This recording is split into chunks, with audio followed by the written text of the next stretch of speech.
I have two things I want to talk about, mainly two of the ideas that our opponents have brought to the table today. This idea that journalism is evolving to adapt with the challenges presented by social media and doing so successfully. Secondly, on this idea of truth that Rachel spent a lot of time talking about just now. So moving swiftly on to this first idea of evolution, because I've got a lot of ground to cover. Now, Mr. Edwards came up and talked about, at the very end of this speech, he gave a disclaimer. He said that provided that journalism evolves, then social media can become a very, very important tool and useful tool of professional journalism today. We're here to tell you that journalism is not necessarily evolving and adapting and rolling with the development of social media. In fact, the lines between professional journalism and the massive amateurism out there is slowly blurring, and we don't really know, ladies and gentlemen, what professional journalism does actually remain today. As we say on this side of the house, right, if journalism is embracing social media to the extent that the line between journalism versus amateur sources and information and dissemination of all these sorts of things is being blurred, we don't see how they can simply hide behind this idea of the fact that it is taking in and incorporating social media as a part of its natural self. We told you right from the start, and we have to remember this, that this motion is about social media being the single greatest challenge, and we think that journalism is being forced to adapt and to change its fundamental structure of having the monopoly over the public truth as the thing that we have to focus on today. And we've given you a lot of ideas, ladies and gentlemen. Firstly, this idea that journalism is starting to be rivaled in terms of content creation and usage.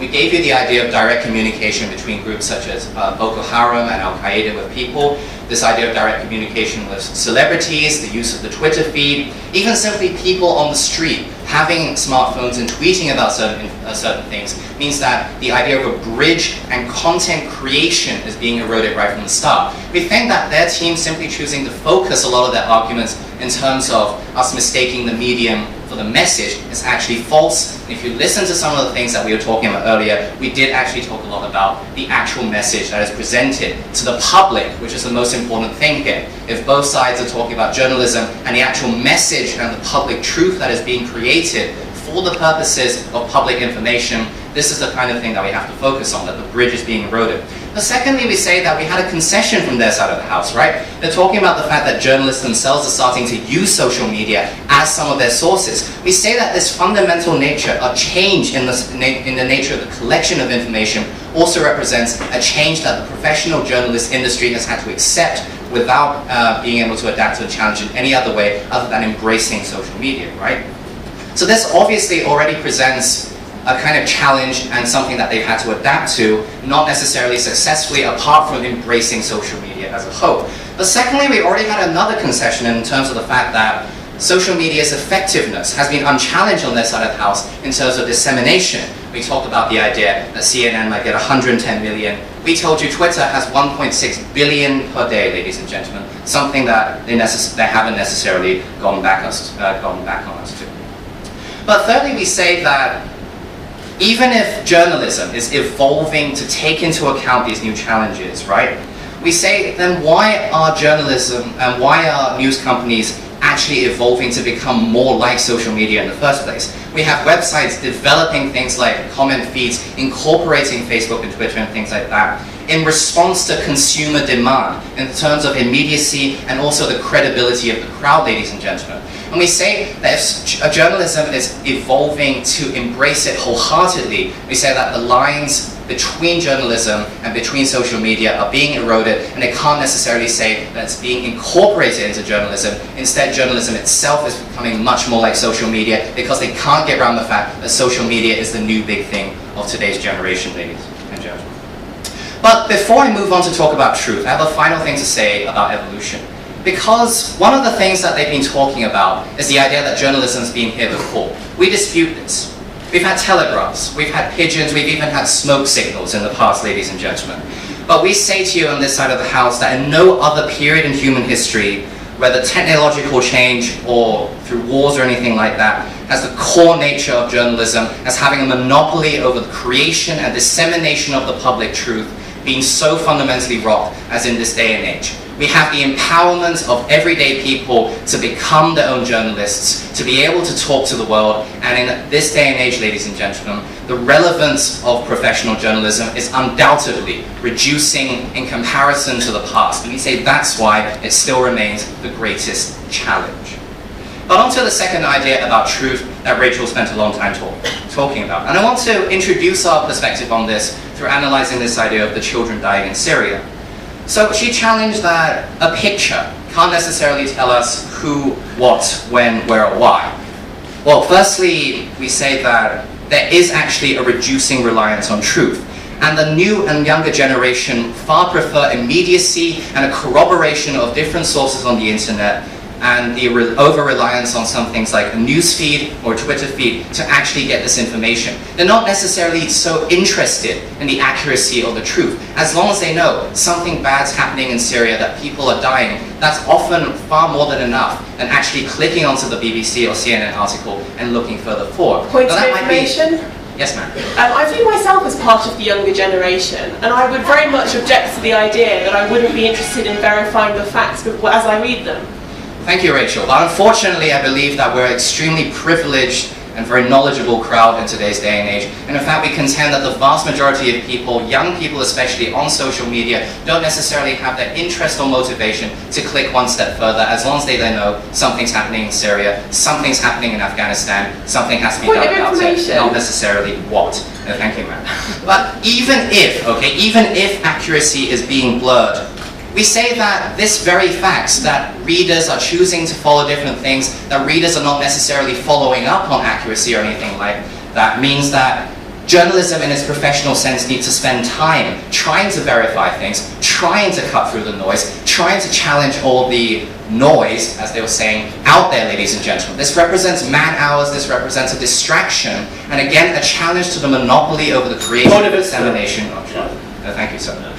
And we say that this idea, and the idea that Mr. Edwards brought up in his speech, this idea about the lack of trust, right? We say that social media in its entirety is actually facilitating lack of trust, actually perpetuating a lack of trust in the professional journalism industry, by allowing, for the first time in history, a platform for hardliners, for conspiracists, for people who don't necessarily trust media to get together and rely on other sources. The fact that in the past, ladies and gentlemen, we got our news from newspapers, we got our news from the TV, that's over. And the fact that people now have the opportunity to get together and hide behind their self-delusions, to hide behind whatever they want to believe, and to also spread it to the rest of the world, also represents a challenge that journalism hasn't been able to deal with and will not be able to get rid of simply because of the rise of technological changes like the internet. Ladies and gentlemen, I have presented a very bleak picture of journalism today, and we are very respectful of the fact that all of you are here and doing such a wonderful job. We indeed hope you can roll with the times, but at this moment, regardless of what happens to professional journalism, social media represents a challenge, and that's what we need to prove on this side of the house.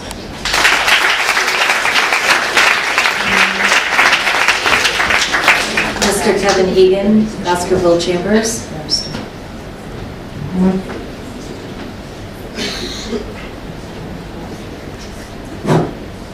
Most of the wags in the profession insist on calling it basket case chambers. Now, we've been continually reminded here that we are relics from Jurassic Park. May I remind the other side of a very old and true saying. Old age and treachery will very often triumph over youth and skill.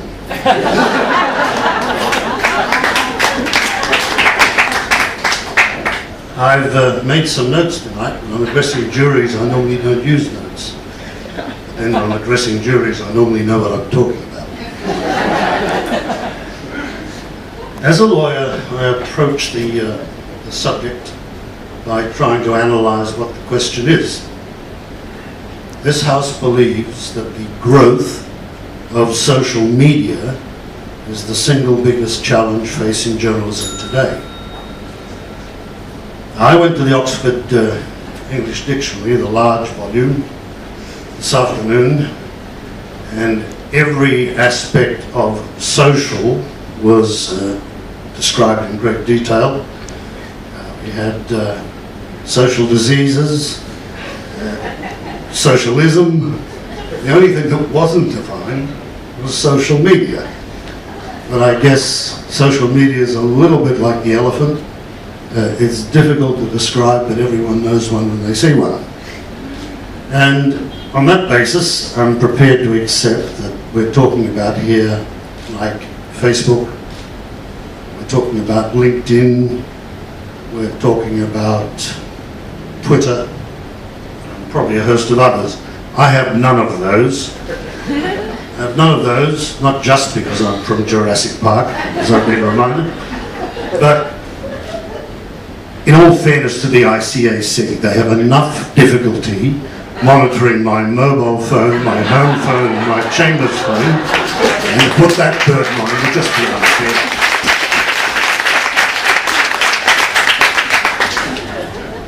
It seems to me that what this question poses is the proposition that the growth of social media is the single biggest challenge facing journalism. Now, it seems to me that there's a suggestion there that the growth of social media is somehow a negative connotation.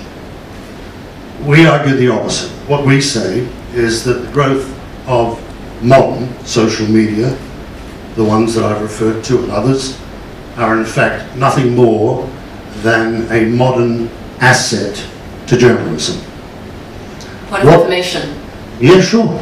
Sir, if the role of journalism in collecting, investigating, and distributing information have all been relegated to only becoming a fact checker, how is that not a negative challenge to journalism today? I don't think we make that concession, if I can continue.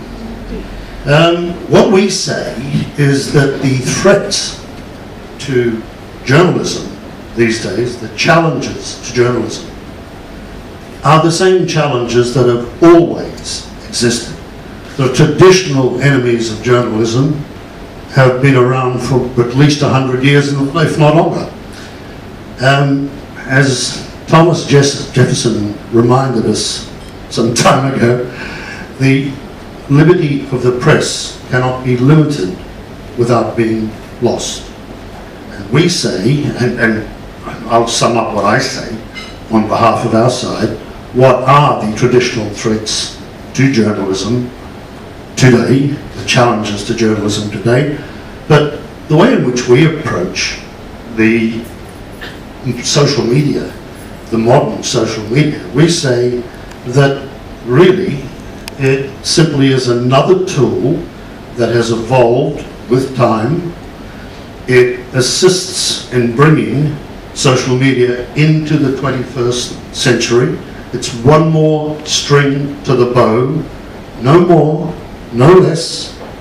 It's a breath of fresh air in many ways because it gives us the perspective of instant news. Now, I have a theory, and I'm going to share the theory with you, and I suspect many of you may agree with me. And it's this. We live in an age of instantaneous news. And that's a very good thing, because I genuinely believe we will never have another world war, because we live in this era of modern, immediate communications. The reason why World War I occurred was because some fanatic shot an Austrian Archduke in Sarajevo, and by the time the word got out and people started to realize what had happened and then got their ducks in a row, if I can use a common phrase, it was all too late, because the avalanche had already started coming down the mountain and it absorbed Europe in this awful war between 1914 and 1918. The same thing applied in the 1939-1945 war. We lived in an era then where communications were slow. The way in which the word got out was one of our enduring journalists here, Claire Hollingworth, was in a telephone booth on the Polish border, ringing up her newspaper and passing the message on that the German panzers were crossing the Polish border. Now, if modern media had existed in those days, we wouldn't have had, I doubt we would have had, the calamitous wars, the two calamitous wars that we had. Modern media is a great asset